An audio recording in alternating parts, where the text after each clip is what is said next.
Hello, CD Punk here.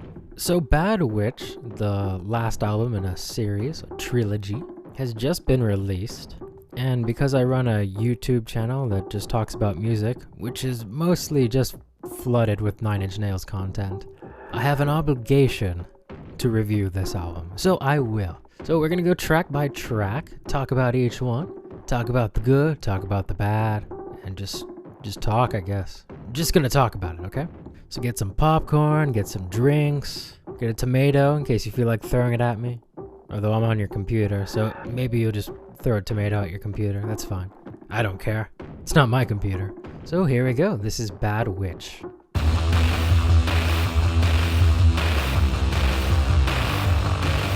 So the album starts off with Shit Mirror, which I think is the best song on the album. So there you go. You don't need to listen to the review any further. That's all you need to know.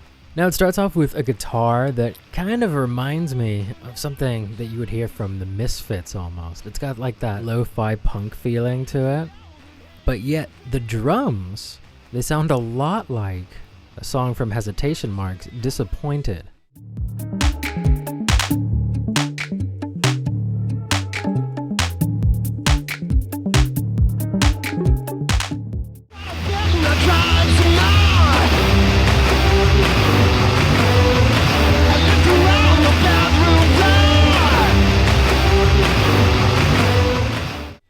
Very similar, just heavily distorted, of course. A theme which will carry on throughout the rest of this album. Now the chorus of this is really good. It's super catchy, very distorted vocals, like almost to the point where you can't even understand what he's saying. But if you listen close enough, give it a few listens, you'll catch along. Or not. Just read the liner notes if you need help. And the vocals are complemented with that classic, what is now classic anyway, Nine Inch Nails guitar tone. It's a tone that we started hearing back in the With Teeth era, and we've heard it on every single album since, which there's nothing wrong with. It's a good tone, and it sounds really good. And there's a lot of them in this, and it perfectly complements the vocals on the chorus. After the chorus, it goes into this stripped back hook that's also really catchy. And even though it doesn't have any guitars going on, because it's so stripped back, it stands out a lot, and it sounds really good. Now, on my first few listens of this, I wasn't that happy with the distortion on the vocals. Like, there's a plethora of distortion. But yet at the same time, you realize that the distortion plays a really important part to it, especially to the vocals in the chorus. Although it does sound as though that the distortion heavily increases throughout the song. And I'm not a big fan of the crowd cheering at the end of that. It's a little... No. I don't like that. That's just me. But thankfully it doesn't last that long. I think Trent and Pals could have used something a little bit better than a crowd cheering. We heard that not even that long ago in Burning Bright. And the last time we heard it before that was, I think, just on With Teeth with Right Where It Belongs. And it actually did work pretty well in that song. But we're not talking about that. We're talking about Shit Mirror. What a great title, huh? Now, like I said, I do think this is the strongest song on the album, but it's way too noisy for it to have been a single, which is kind of a shame. But you would never hear this on the radio. It's way too noisy. People would complain.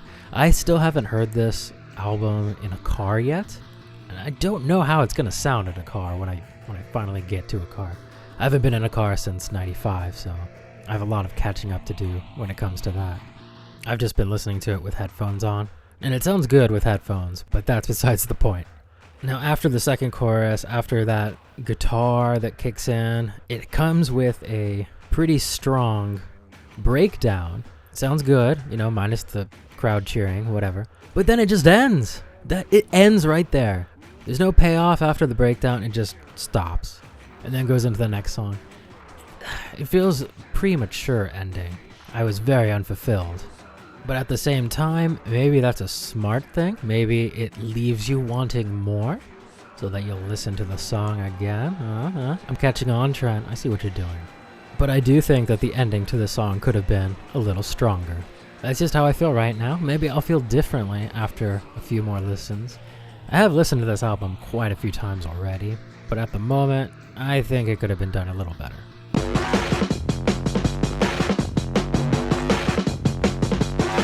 Track number 2 is Ahead of Ourselves, and this song is a little drum and bassy, but I really can't think of any other Nine Inch Nails songs that this sounds like, besides Gotta Break Down the Door, but we'll talk about that later. Now, it has very odd vocals to the beginning verse. It almost sounded like Saul Williams, if you'll remember. That was the rapper that Trent produced an album for a number of years ago, I think 2007. But no, it's just Trent. It's Trent going through a very, very super heavy LFO effect on the vocals. It almost sounds like a retro robot from the 50s or 60s, but this is Trentobot.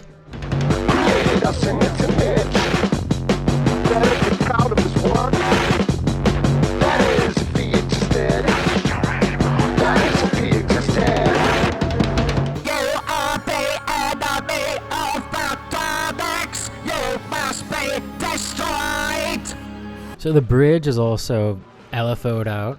I don't know how else to say that. But it also sounds a little bit like MSI, which is a little weird. Mindless Self-Indulgence.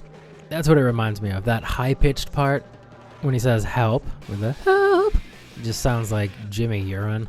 But I kind of doubt he was listening to MSI during the production of this. But hey, you never know. But I doubt it. The chorus is weird as fuck. I don't even understand what they're saying. I think I'll need to read the liner notes if this fucking thing comes out on a CD. Trent, if you're watching, this thing better come out on a fucking CD. Yes, that is a threat. But the chorus is so weird. It sounds like Satan in your ear. Which, there's nothing wrong with Satan in your ear. I love that. It's a nice change compared to the leprechaun I usually hear in my head. So having Satan in my ear instead, chanting and screaming away, is a pleasant and welcome change. Now, my biggest complaint about this song is that it sounds like it's pretty much just done in mono. There's hardly anything in this song that is panned. Everything's like dead center, besides the vocals. And during the bridge, there's some LFO'd vocals panned left and right, along with the one in the center. There's some panned guitars in the chorus as well. There's like a wall of guitars, so it's going every which way. But for the rest of the song, it just sounds like it's done in mono, and more could have been done to it, I think. But an interesting note about this song is something that we don't see, or hear, I should say. Something we don't hear very often. It actually fades out. Wow. Now usually, in Nine Inch Nails songs, they just stop abruptly. Sometimes they stop before the song's even done. You know what I'm talking about. Discipline.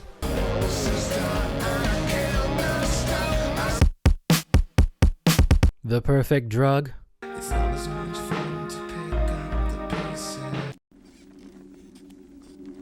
Don't make me continue. So to hear a song where it actually fades out is quite amazing. Now some people do give bands shit for fading out songs nowadays, but I don't see why.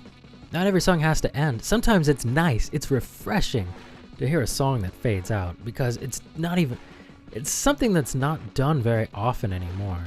Very few songs in top 40, I know this isn't top 40, I'm just giving an example. Very few songs in top 40 fade out anymore, so it's very refreshing to hear something like this. And it's very surprising to hear it from Trent. Maybe he just forgot to cut it abruptly before the last word was said. That's more likely than them adding in a fade out to the song. Or maybe Atticus hid it in there. Maybe that's his doing. I don't know. But let's just address the elephant in the room with this song. The title, Ahead of Ourselves, which is chanted, well not chanted, but sang in the song. And I think what this is referring to is them announcing that there would be 3 EPs within a year. The song is actually about them freaking out to get the album done. It's Trent yelling at Atticus, "Look, Atticus, this was meant to come out last year. Now play the goddamn part."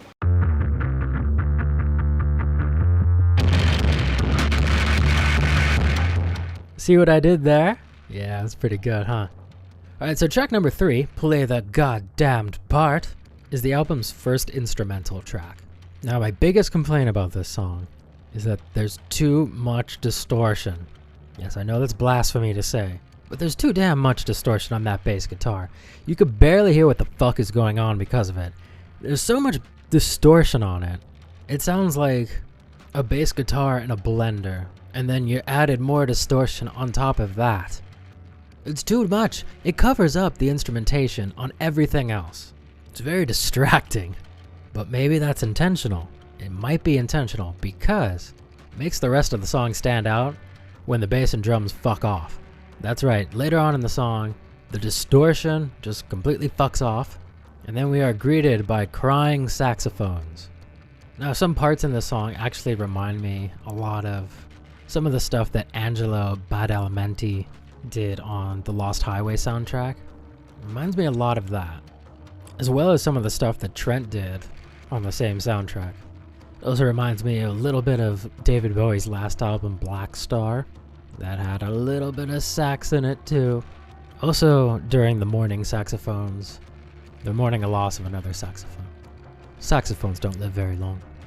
During that part, there's a nice little, I don't want to say drums, but a nice little beat that's distorted, slightly, tastefully distorted. That's a good name for a band. You can call your band that. I'll let you call your band that. And I promise not to sue, but I do want royalties. And then it has a nice little distorted piano doing the do do do do do do do. It's like almost like a scale. It sounds like it's doing scales. Although I don't know what it is. I don't think it's a piano. It sounds too not piano-y, but at the same time it sounds a little piano-y. It's hard to describe. But you know what I'm talking about. It sounds good, okay? That's all that matters here. Now, listening to the first half of the song, I would have thought that this would be something that I would skip on future listens. But as soon as that bass guitar fucks off, that distorted blender with strings goes away, the song is immediately improved. And it's good. I like it.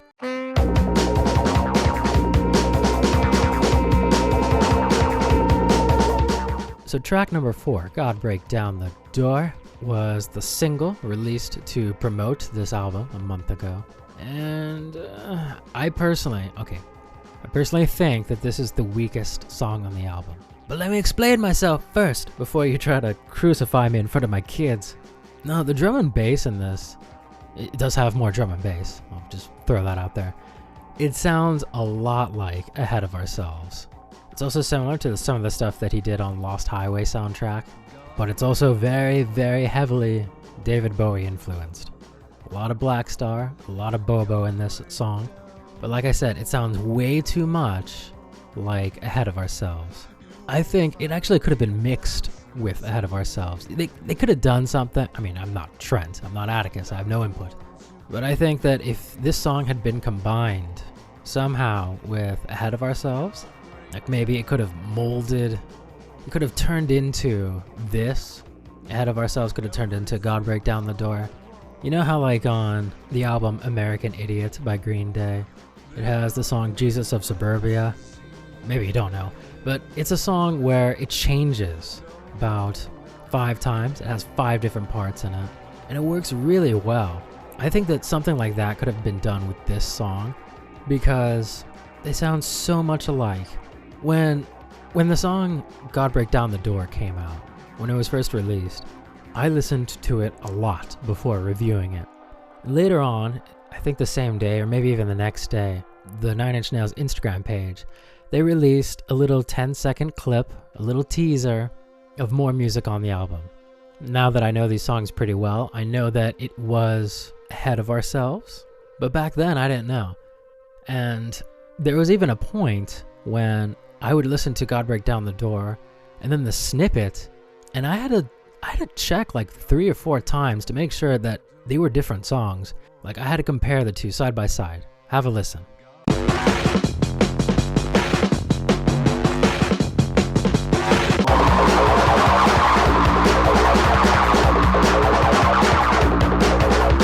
I think that these two songs could have been much stronger had they been added together in some way. But that's just me. What do I know? But besides that, it's got some sax in it. It's got Trent trying to go full Bobo. That's slang for Bowie. It's still a good song. But, like I said, I do think that this is the weakest song on the album. And you can't change my mind unless you have a good argument.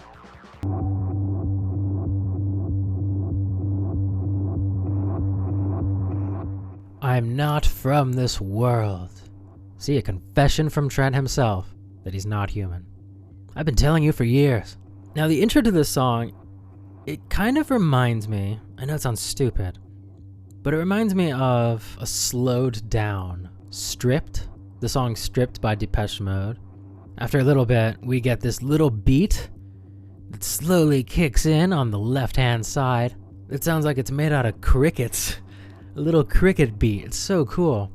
Now, this song is very much an atmospheric piece. It's the album's second instrumental, and it is quite long. It's almost 7 minutes. Almost, but not there. But it works really well. It changes a lot. It sounds a lot like the music that Trent did for the Quake video game. It sounds a lot like the music on there. It's very ambient, dark ambient, industrial sounds. It sounds great. And it sounds very, I don't want to say spooky, but it's got the same vibe and reminiscent spooks of the Downward Spiral. It's very nice. And then the ending, the outro of it, it sounds like it came straight from the 9 Inch Nails album Ghosts. And I love Ghosts, so I just drooled all over the place when I heard this song. I had to change my shirt, and then by the time I changed my shirt, the song was still on, so then the second shirt got ruined as well. So then I just went shirtless. But yes, it's a very good song. I love it. And it's definitely something I'm going to be listening to a lot.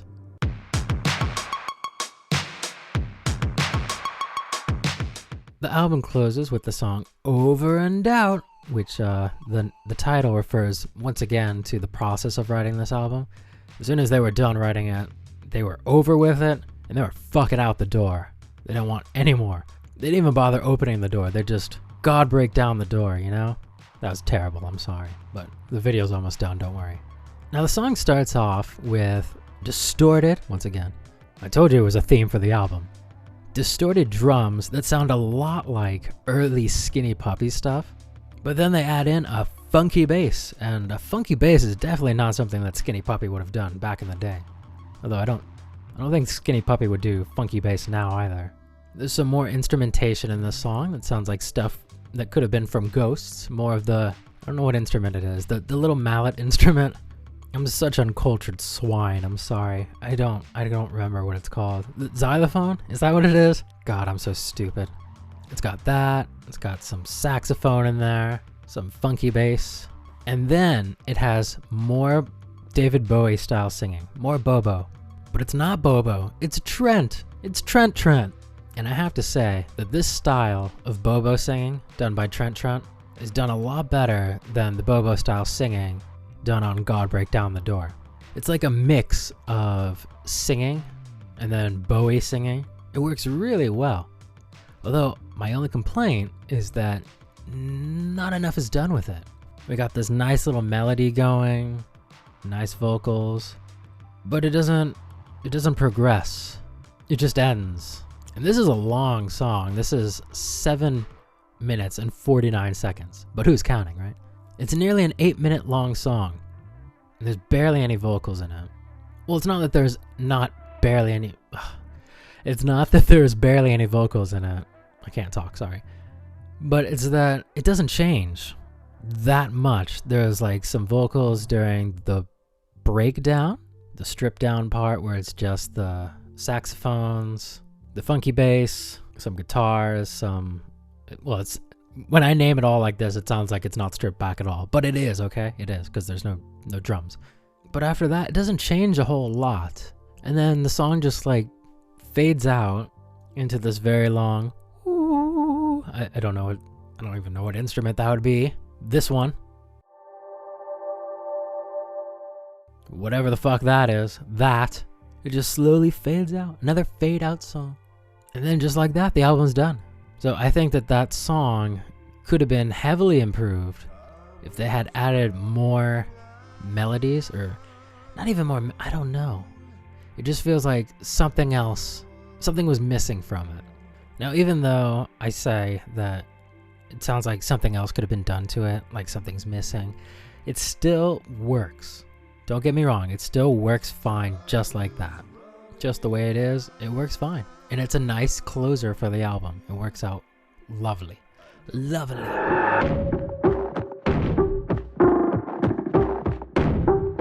So that is Bad Witch. Now, if I had to compare this to any other Nine Inch Nails past work, I would have to say, as you might have already guessed, it sounds quite a bit like some atmospheric stuff from the Downward Spiral era, mixed with the drum and bass and saxy saxophone-ness of Lost Highway and The Perfect Drug. Not that there was sax in The Perfect Drug, but you know what I mean, like that drum and bass feel. And then it's got like a pinch, a little sprinkle, if you will, of ghosts in there. And it works nicely. It's an interesting little album. Notice I say album, not EP. I don't want to piss off Trent. It's not like he's fucking watching this anyway. But yes, it's a good album. It's definitely not an album that you want to listen to for your first time on a laptop, like laptop speakers or a phone speakers. It is very much a headphone-based album. It's probably going to sound like shit if you listen to it on anything else, which was very much the case also with some of the songs off of Not the Actual Events, especially Burning Bright. Now, another compliment I do want to give this album, which is a little bit of a weird one, but it's a compliment I know some people will appreciate. If you look at the WAV files for these songs, there's actually some fidelity to these. They actually rise, they lower, they look like WAV files. They don't look like modern songs where it's just a solid block of clipping, a big fuck off size clip block. It doesn't look like the song was just thrown through a limiter and then crushed to shit so that all the quiet parts have an equal loudness to the rest of the song. There's actually quiet bits in here. So that is something I definitely want to give praise to them for. I mean, it's something they always do anyway, but still, I want to mention it.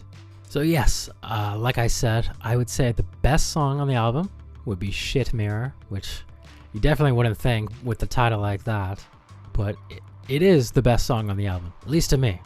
And I do feel, unfortunately, that the weakest is God Break Down the Door. But I can see why they made that the single.